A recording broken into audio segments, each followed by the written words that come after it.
teníamos mucho más temor a esta próxima.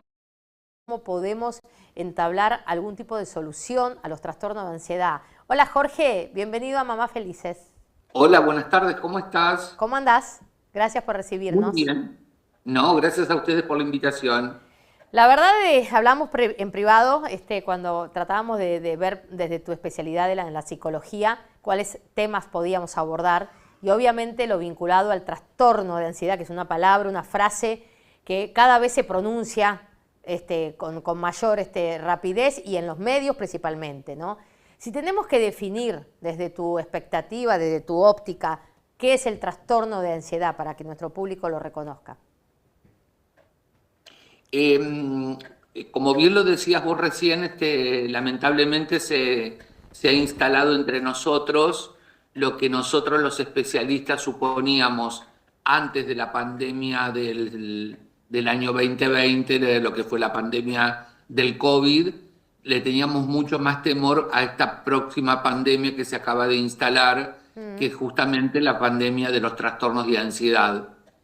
Y justamente, digamos, el 2020 como cosa histórica, con lo que ocurrió con el COVID, dejó una secuela, como si fuese una grieta, digamos, un antes y un después, una bisagra en la salud mental de la población, haciendo que justamente los trastornos de ansiedad se elevaran y hoy sean los que se encuentran en los primeros puestos del mundo, como un gran flagelo que está, de hecho se la nombra como el flagelo del siglo XXI. Cuando Los hablamos, trastornos de... sí, cuando hablamos de trastornos de ansiedad, que también lo conversábamos nosotros, hablamos de las fobias, hablamos de la depresión, por supuesto, hablamos del estrés.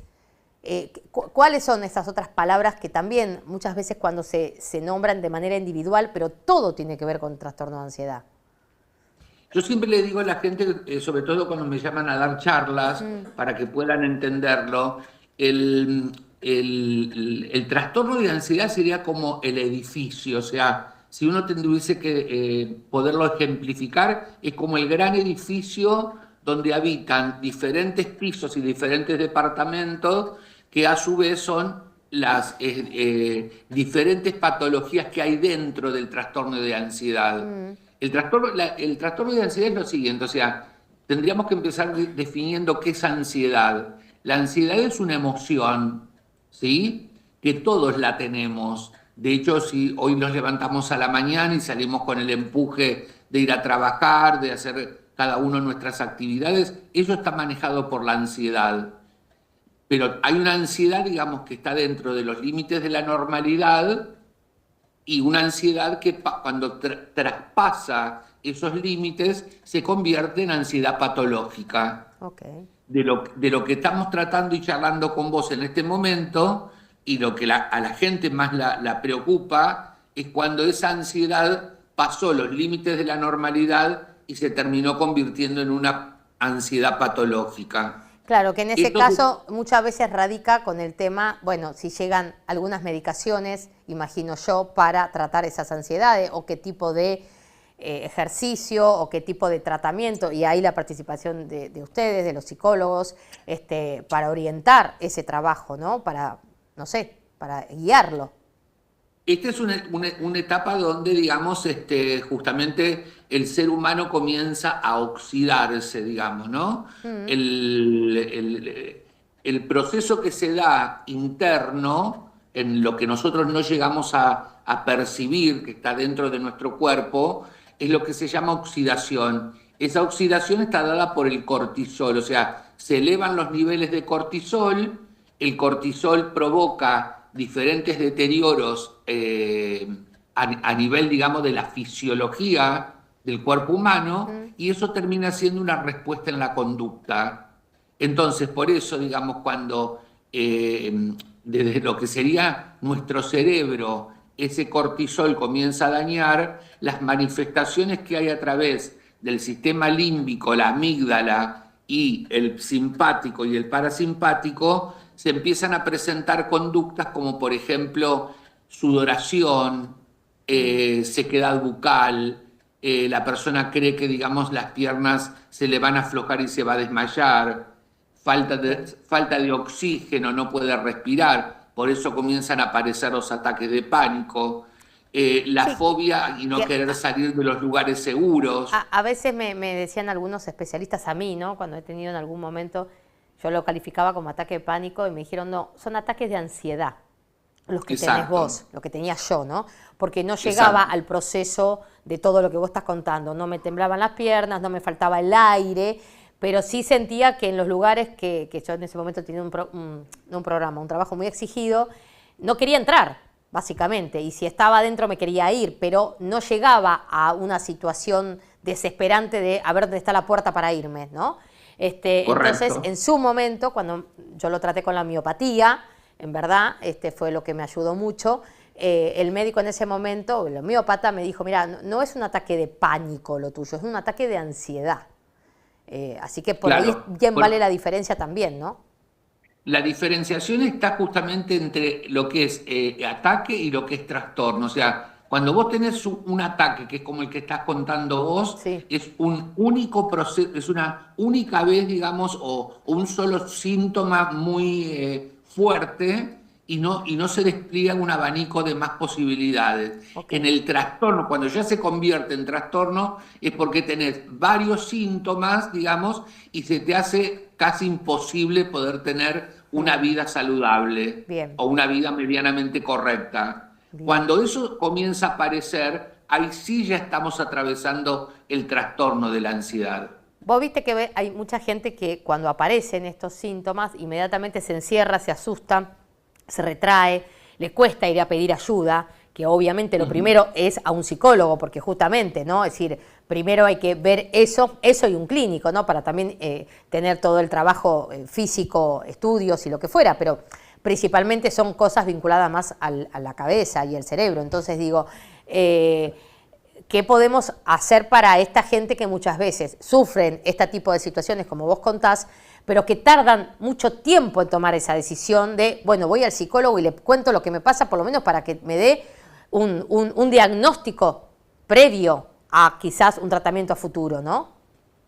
Hay un estudio que nosotros hemos llevado con otros colegas para tener una casuística nuestra, y entre el primer proceso que se da de, digamos, de anormalidad, como por ejemplo, vamos a suponer, te faltó el aire, Mm, hasta que comienzan a visitar un profesional especializado en la materia, casi siempre pasan 7 años. mira, O sea, las personas que empiezan lamentablemente, ¿no? Comienzan a manipular lo que sería, digamos, la automedicación que casi siempre otro te da, un amigo, lo que fuere.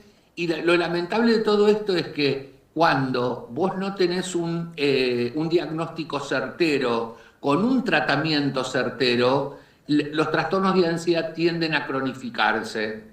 Entonces yo siempre le digo, que por eso también agradezco mucho estos espacios que nos dan en los medios de comunicación, es que por favor, cuando vos tenés los primeros síntomas de alguna anormalidad que te está pasando a nivel, digamos, de lo que es la emocionalidad, mm, o a nivel de no sentirte bien, por ejemplo, o de no querer empezar a ir, o cambia tu vida como vos la tenías y empezás a evitar cosas, que trates de siempre recurrir a personas especializadas, porque si vos achicás los tiempos, el proceso de recuperación y de revertir la situación es mucho más exitoso. ujú.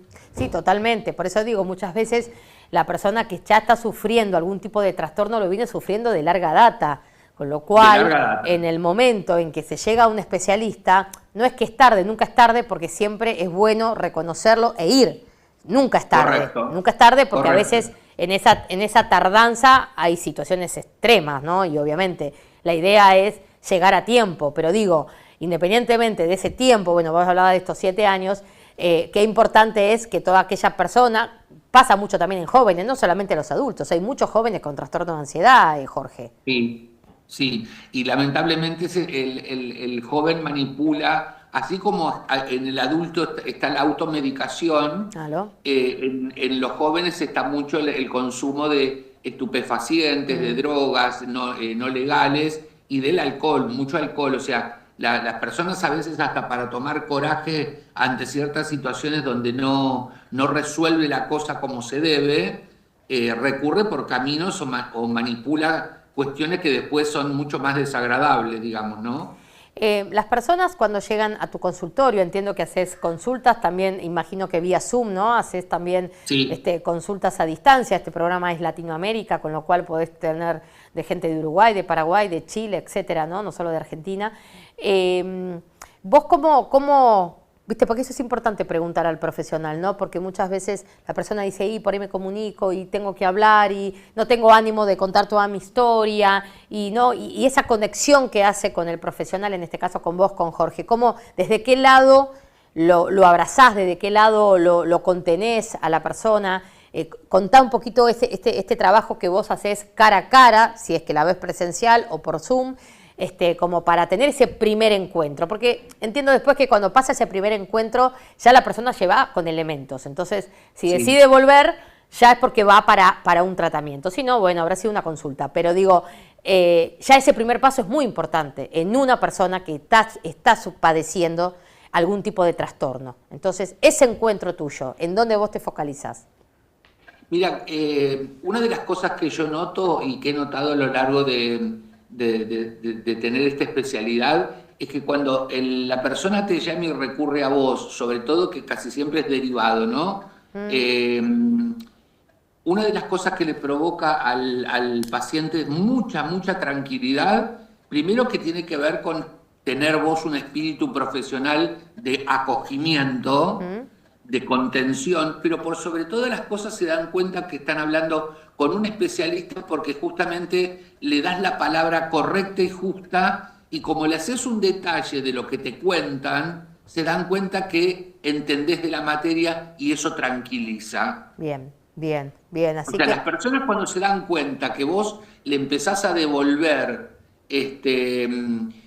¿cómo te puedo decir?, certeza y no lo empujas a más incertidumbre, porque la incertidumbre te provoca mucha ansiedad. O sea, la vida que es una incertidumbre total, la vida como vida, vos, si todavía lo empujás a una persona padeciendo esto a más incertidumbre, le provocás un estado de ansiedad terrible. Claro. Entonces, cuando esto lo acotás con tu sapiencia, con tu especialidad, la persona se tranquiliza de una manera tal, porque inmediatamente aparte nos ponemos a trabajar sobre elementos que se les va dando como tarea para que la persona de una sesión a la otra ya los traiga trabajado y eso cuando empieza a sentir que realmente la ansiedad baja, mucho más todavía cree y se queda afianzado al tratamiento. Perfecto, clarísimo. Jorge, la última pregunta que te hago, y vamos a repasar tus redes sociales que están saliendo en pantalla y la página web. Es una pregunta que no sé si está bien formulada, pero se me ocurrió y estamos tratando de encontrar también respuestas a través de esta entrevista a estos temas. Esto es un programa de comunidad, de familias. El trastorno de ansiedad puede tener algún tipo de que sea algo hereditario, supongamos, si vengo con una mamá, con un papá, con un hermano, con depresión o con ciertos tipos de fobias, digo, ¿no? Por ahí no tanto el estrés, pero sí lo que tiene que ver con depresiones o con ataques de miedo. ¿Eso puede ser una parte hereditaria o independientemente es de cada persona? En lo que es la salud mental tenés de todo. Tenés una parte que uno no puede discutirla que tiene que ver con lo genético, con lo congénito, y tenés lo que también nosotros le llamamos aprendizaje vicario. ¿Qué significa? El aprendizaje a medida de lo que voy viviendo y donde vivo. O sea, en familias donde vos notás que la familia es una familia ansiógena, es muy raro que los individuos no tengan una especie de contaminación ansiógena. ¿Y cómo te das cuenta? Porque en algunos casos, cuando vos le pedís una cita con la familia porque hay algo que no te termina de cerrar, vos observás, por ejemplo, que todos viven apurados, que no se miran, Claro. que están conectados con otra cosa cuando, por ejemplo, haces una pregunta o, por ejemplo, sacan el celular a cada rato y lo miran. Entonces, eso es muy interesante de trabajar porque te permite como terapeuta saber dónde estás parado vos y si el tratamiento va a tener el aporte de todo un grupo detrás o vas a tener que trabajar mucho más fuerte con el paciente en lo individual. Claro, entiendo, pero digamos que es algo que es compatible, digamos, en una familia tipo, puede que los padres o los tíos o las personas con las que se han criado, estos niños o estos jóvenes en el futuro, tengan ciertas patologías relacionadas con la ansiedad o con la depresión y eso también de alguna manera se herede y hay que ver si después eso se profundiza o no, porque por ahí no, pero también es una posibilidad, no es algo individual de cada persona. Claro, y después tenés las preguntas que yo las llamo como preguntas carnadas, yo le digo, que es, por ejemplo, de preguntar cuánto tardan en el día, si almuerzan o cenan juntos, Claro. cuánto tiempo le dedican a la comida, si son de guardar el celular para ir a la mesa y tratar de estar conversando cara a cara. O sea, tenés un montón de pistas que te permiten ir sacando el grado o el porcentaje de ansiedad que se maneja en ese lugar. Perfecto. Nosotros hoy no estamos arrancados de lo que es mundo. La globalización hizo que el mundo viva de una manera ansiógena. Claro, totalmente de acuerdo. La verdad un placer, Jorge, tenerte este rato en Mamás Felices. Quiero que digas la página que la estuvimos poniendo y tu Instagram para que la gente se comunique, te contacte, te haga una consulta. Contanos. Mi página web es www.jorgemerlofadel.com.ar y en Instagram estoy como @JorgeMerlofadel. Perfecto. Y en el canal de YouTube también. ¿Cuál es el canal de YouTube? Ese Jorge Merlofadel. Perfecto. Allí van a tener todas las cosas en las cuales comento, hablo, las charlas que he dado. Perfecto. Donde a la gente dice que le queda como muy claro cuando me ven explicar. Total, y a mí no, me sos encanta claro. tratar de ser. Es fundamental. Y me encanta ser claro cuando bajo información. Es fundamental y la verdad vamos a ponerlo también a una partecita de nuestro Instagram de Mamás Felices Latam seguramente, para que después lo linkeemos a nuestro canal de YouTube, que es donde queda también este programa, además de que sale por UCL Televisión a las 8 de la noche. Y se difunda para los que no vieron ahora. Totalmente. Le vamos a dar mucha difusión, pero precisamente porque son temas cotidianos, ¿no? De familias, sí, de adolescentes, de jóvenes, de adultos. Y la verdad que siempre está bueno encontrar profesionales que nos vayan guiando, ¿no? Eso es lo fundamental. Y previendo también. Lo que podemos hacer cuando gustes, si querés, en diferentes capítulos, en diferentes programas, sí, es hablar de cada uno. Claro, de los trastornos. Eso es muy importante, trastornos. Porque hay muchos, ¿viste? Y entonces, por eso digo, no es lo mismo una depresión, no es lo mismo un ataque de pánico, no es lo mismo el estrés, digo, ¿no? Tenés trastorno de ansiedad, trastorno de pánico, ataque de pánico, fobia social, fobia específica, claro, estrés postraumático, trastorno obsesivo compulsivo y trastorno de ansiedad generalizado. O sea, tenés un espectro enormemente grande, como que para que la gente, cada uno, vea y sepa en dónde se incluye, ¿no? Y saber cuál es, claro. Exacto. Jorge, un placer, muchas gracias por este ratito de Mamás Felices. No, un placer el mío, gracias a ustedes. Un beso, gracias. Bueno, estábamos en línea con Jorge Merlofadel, psicólogo. Son temas que la verdad siempre son de mucha utilidad y como a mí me gusta decir,